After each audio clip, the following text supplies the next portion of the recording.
Cuando en economía analizamos la producción, se suelen agrupar los miles de factores que en ella intervienen en tres categorías: recursos naturales, trabajo y capital.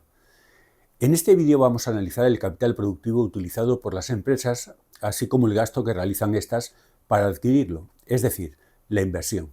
Dentro vídeo.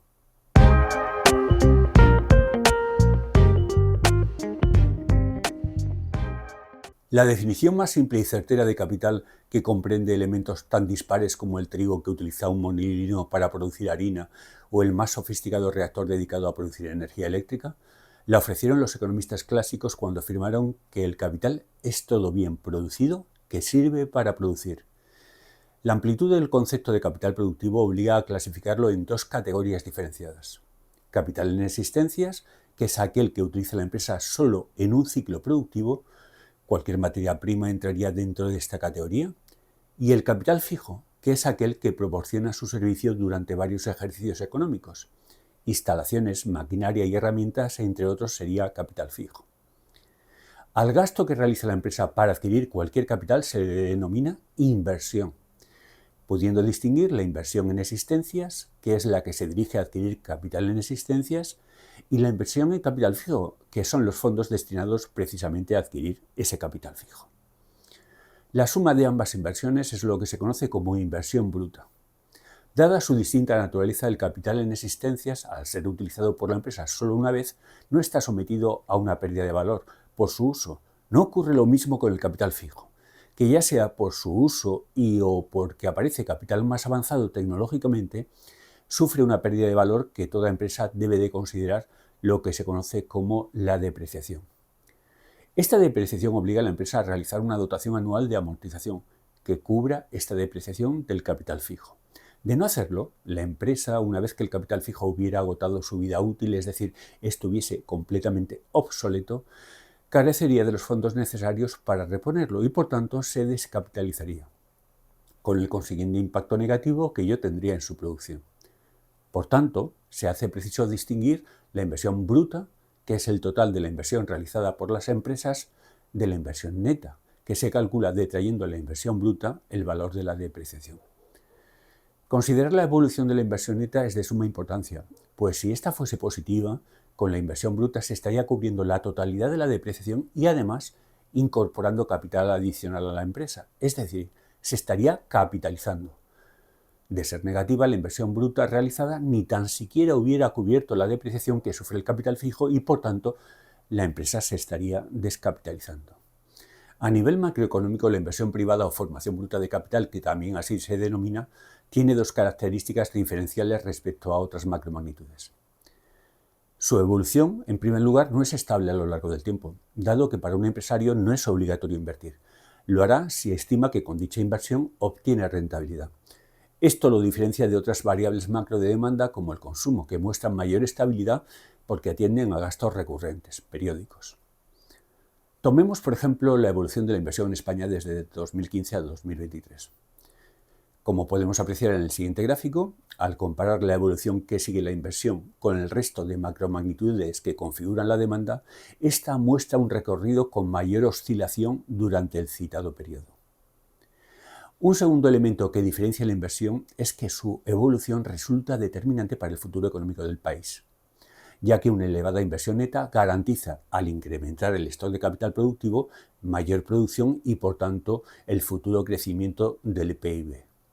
Existen diversos modelos en economía que pretenden explicar la demanda de inversión de las empresas, es decir, de qué dependen los aumentos deseados o planeados por las empresas de capital en existencias y capital fijo. No obstante, nosotros analizaremos el que siguieron John Hicks y Alvin Hansen cuando desarrollaron el modelo ISLM, por ser este el más utilizado a nivel didáctico. En este modelo, la demanda de inversión depende fundamentalmente, aunque no en exclusiva, del tipo de interés, es decir, del precio del dinero. El razonamiento que induce a justificar esto es que la mayor parte de las empresas, a la hora de financiar sus inversiones, recurren a pedir dinero prestado, y este préstamo conlleva intereses. De tal forma que si los tipos de interés se elevan, al aumentar los costes financieros, se desalienta la inversión. Por el contrario, si el precio del dinero se abarata, ello será un aliciente para pedir más préstamos y financiar con ello más inversión. De otra parte, el tipo de interés o precio del dinero condiciona la inversión aunque la empresa cuente con fondos propios y no tenga que pedir prestado. Pues al realizar la inversión con fondos propios, el empresario renuncia a los intereses que podría obtener en caso de no realizar la inversión. De este modo, el tipo de interés se convierte en un coste de oportunidad, el valor a lo que se renuncia en caso de invertir. Lógicamente, si aumenta el precio del dinero al elevarse el coste de la renuncia, se desalienta la inversión y viceversa. Este es el motivo por el que Hicks considera que la función de inversión depende fundamentalmente del tipo de interés, aun cuando no en exclusiva. Pues según Hicks, siempre se dará un nivel de inversión independientemente de esta circunstancia. Ese nivel de inversión lo denominó inversión autónoma y vendría a interpretarse como el mayor volumen de inversión que se daría si el tipo de interés no afectase a la inversión, es decir, fuese nulo. Su valor quedaría condicionado por otros factores entre los que destacarían las expectativas empresariales, el volumen de ventas de las empresas y la presión fiscal a que son sometidas. Matemáticamente, la función de inversión podría expresarse del siguiente modo. Un componente sería la inversión autónoma y otra parte de la inversión estaría condicionada de forma negativa, de ahí el signo menos que le antecede al tipo de interés. Pero el impacto que tenga sobre la inversión el tipo de interés no necesariamente será siempre el mismo. Por ello es necesario modular ese impacto introduciendo un coeficiente B, que mostraría la sensibilidad de la inversión ante variaciones del tipo de interés. El valor siempre positivo de dicho coeficiente será distinto en función del tipo de empresarios, el contexto económico, etc. Es usual representar la función de inversión estableciendo en el eje vertical el tipo de interés y en el horizontal el volumen de inversión. Por ello debemos de despejar la anterior expresión estableciendo el tipo de interés en función de la inversión.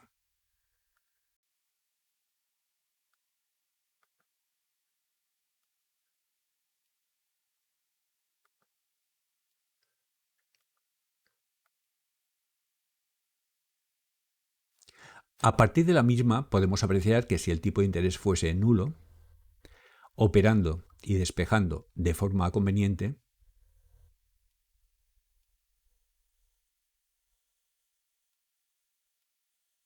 la inversión sería la inversión autónoma, es decir, la máxima posible. Dependerá inversamente del tipo de interés. Si, por ejemplo, el tipo de interés fuese del 4%, se invertirían 1.000 millones.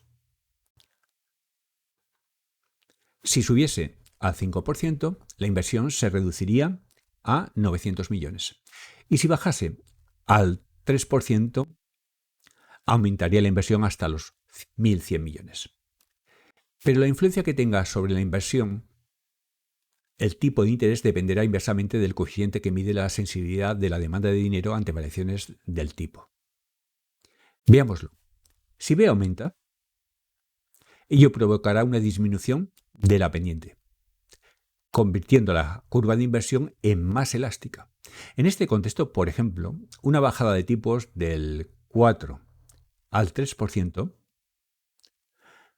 dará lugar a que la inversión crezca, pero que lo haga en mayor medida cuando la sensibilidad es mayor, 300 frente a 100 millones.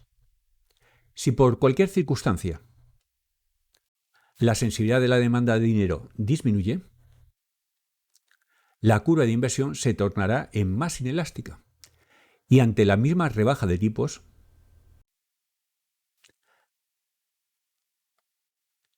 la inversión crece, pero mucho menos que antes, 50 frente a 200 millones.